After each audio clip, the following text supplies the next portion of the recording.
Un an après, le retrait du classement des peuples des bords parmi les unités forestières d'aménagement suite à un décret du chef de l'État Paul Biya, le peuple banane se souvient comme si c'était hier d'un moment unique de son histoire.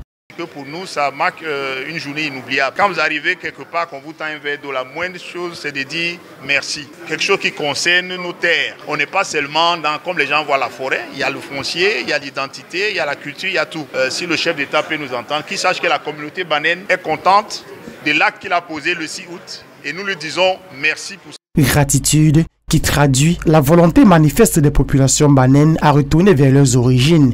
Ce qui ne saurait être possible sans une prise de conscience collective à travers la réconciliation. On n'a pas besoin qu'on soit dispersé, puisque même les efforts que nous avons conjugués en créant ces axes que nous pleurons aujourd'hui, c'est pour que chacun puisse rentrer chez lui. Et la majorité actuelle ne connaît pas, dont les pères fondateurs sont morts. Nous restons une minorité qui peut amener cette jeunesse vers chez nous. Vous n'avez pas deux villages, on n'a qu'un seul village. Et partout on peut s'établir, partout on peut prospérer, on ne peut être soi-même que si on est sur ses propres terres. Et donc vraiment c'est une question à mon avis qui ne se pose même pas, puisque les gens devaient pouvoir se battre pour rentrer chez eux. Et c'est l'objet de tout ce combat que vous voyez que nous menons. Nous le menons pour que nos enfants comprennent que c'est au village que ça se passe. Pour y parvenir, ces populations de la forêt dispersées dans le littoral et le centre espèrent également s'appuyer sur le soutien de l'État pour développer un espace porteur de richesses.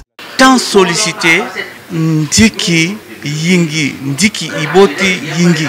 Si nous réussissons à réaliser cette route, je crois que le retour est déjà imminent. Pour mémoire, tout est parti d'une décision du Premier ministre chef du gouvernement du 14 juillet 2020 attribuant 68 300 hectares de terrain du peuple banane au domaine privé de l'État. Ensuite, suivra une vague de protestations et 24 jours seulement après, le président de la République décide alors de les restituer dans leurs droits. Une dignité restituée envers un peuple historique qui fait d'ailleurs partie des autochtones que compte le pays.